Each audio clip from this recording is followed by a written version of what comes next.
So our first two tools that we're going to talk about are point density and kernel density.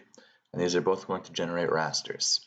These rasters are going to have a value of how many points are close to me, or how close am I to all of the points.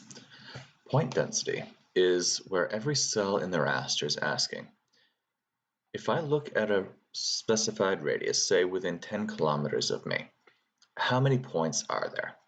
And the more points there are, say there's 27 points within 10 kilometers, the value of that raster cell is going to be 27. And if you have rasters that are points that have a attribute value, say population, if you want to say, look within 10 kilometers of me and find out how many people there are, then you can do that as well. And that's something that I can demonstrate for you.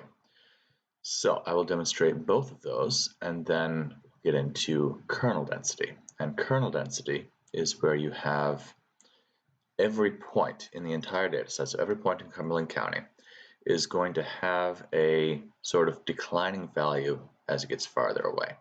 So if your raster cell is here and you have a point right here, it's going to say, oh, that's very close to me.